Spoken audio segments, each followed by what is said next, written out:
அருட்பெரும் ஜோதி அருட்பெரும் ஜோதி தனிப்பெரும் கருணை அருட்பெரும் ஜோதி.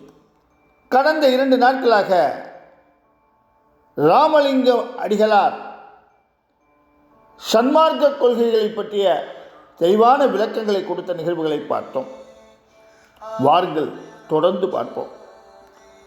முன் பகல் பொழுது தர்மசாலை முன்வராந்தாவில் அமர்ந்திருந்த வள்ளல் பெருமான் யாரையோ எதிர்பார்த்தது போல காணப்பட்டார்.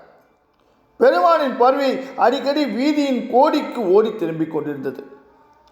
பெருமான் எதிரே பணிவோடு நின்றிருந்த வேலாயுத முதலியாரும் அவரது மகன் சிறுவன் நாகேஸ்வரனும் ஏதோ ஒரு புதுமை நடக்கப் போகின்றது என்பதை மட்டும் ஊகித்து கொண்டு மௌனமாக இருந்தார்கள்.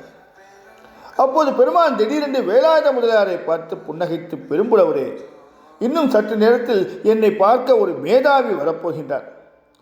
அப்போது நடக்கப் போகும் வேடிக்கையை பாருங்கள் என்றார். தாங்கள் ஊகித்தது சரி என்பது அவர்களுக்கு புரிந்துவிட்டது. அதனால் அவர்களுக்குள் மகிழ்ச்சி ஏற்பட்டது. உடனே வேலாயுத முதலியார், சுவாமி, யார் அந்த மேதாவி? எங்கிருந்து வருகின்றார்? எதற்காக வருகின்றார்? நான் தெரிந்து கொள்ள திருவுளம் செய்ய வேண்டும் என்று வேண்டினார். அப்படியா? ஆமாம் சுவாமி, நல்லது. பினாகபாணி முதலியார் என்பது அவருடைய திருநாமம். புதுச்சேரி தந்தி அலுவலகத்தில் மேலாளராக பணிபுரிபவர். 5-6 மொழிகளில் பாண்டித்தியம் உடையவர்.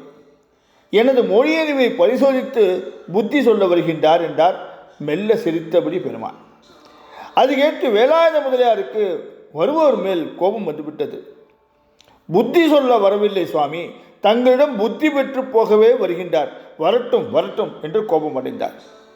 சற்று நேரத்துக்கெல்லாம் அங்கு வந்த பினாகபாணி முதலியார், வணக்கம் சுவாமி என்று வள்ளலாரை வணங்கி நின்றார்.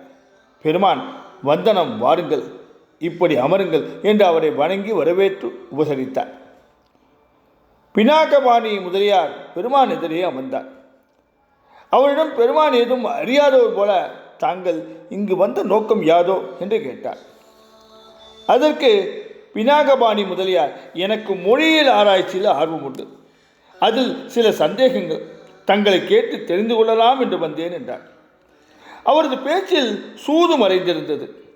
எல்லாம் அறிந்த பெருமான் நல்லது என்றவர் வேலாயுத முதலியாரை அவருக்கு காட்டி, இதோ அடக்கத்தோடு நிற்கின்றாரே, இவர்தான் உபய கலாநிதி பெரும்புலவர் தொழுவூர் வேலாயுத முதலியார், 6 மொழிகளில் புலமையுள்ளவர் என்றார்.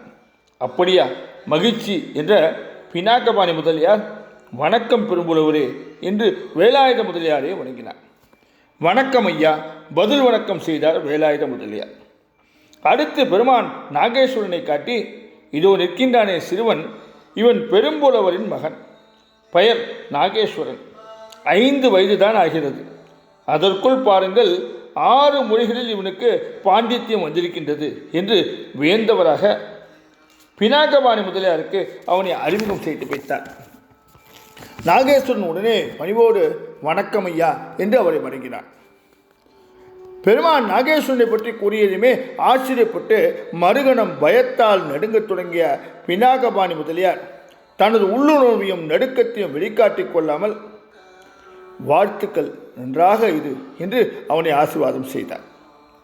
பெருமான் புன்னகையோடு பினாகபாணி முதலியாரிடம், மொழியில் ஆராய்ச்சி வல்லுநரே, தங்களுக்கு என்னென்ன சந்தேகங்கள் உண்டோ எல்லாவற்றையும் இந்த சிறுவனிடம் கேளுங்கள், அவற்றையெல்லாம் இவன் தீர்த்து வைப்பான்.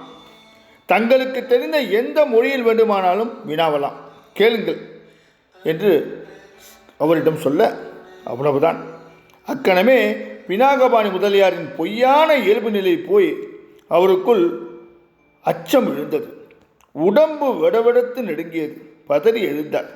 சப்த நாடியும் ஒடுங்க அப்படியே பெருமானின் திருவடிகளில் நெடுங்கிடையாக விழுந்தார்.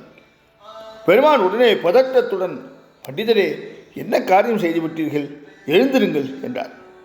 பினாகபாணி முதலியார் உடனே மெல்ல எழுந்து நின்று கண்கலங்கி பணிவோடு குரல் தழுதழுக்க, பெருமானே, இப்பேதையை தாங்கள் முதலில் மன்னித்தருள வேண்டும். பல மொழிகளில் கற்றவன் என்று அகம்பாகத்தோடு நான் உங்கள் ஞானத்தை பரிசோதிக்க வந்தேன். ஆனால் தாங்களோ பால்மனம் மாறாத இந்த 5 வயது பாலனை வைத்தே என் அகந்தியை அகற்றி அஞ்ஞானத்தை போக்கி மெய்ஞானத்தை அருளினீர்கள் சுவாமி என்றார்.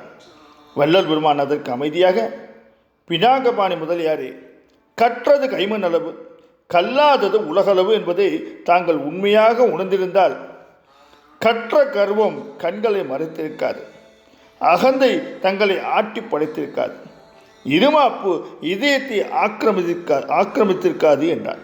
சத்தியம் சொன்னீர்கள் சுவாமி என்று தன்னுடைய செயலுக்கு வெட்கி தலைகுனிந்தார் பினாகபாணி முதலியார்.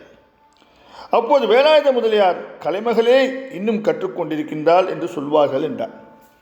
சற்றே தலை நிமிர்ந்து பினாகபாணி முதலியார் பெரும்புலவரை பார்த்து, ஆமாம் ஐயா, உள்ளபடிக்கு நான் இந்த உண்மைகளை எல்லாம் உணரவில்லை, அதனால்தான் பரிபூர்ண ஞானியை பாமரன் நான் பரிசோதிக்க வந்தேன் என்றவர் மீண்டும் கண்ணீர் பெருக மனம் கலங்கி பெருமானை நோக்கி, சுவாமி, அடியன் குற்றத்தை குணமாக்க வேண்டும், ஆட்கொண்டு அருள வேண்டும் என்று வேண்டினார்.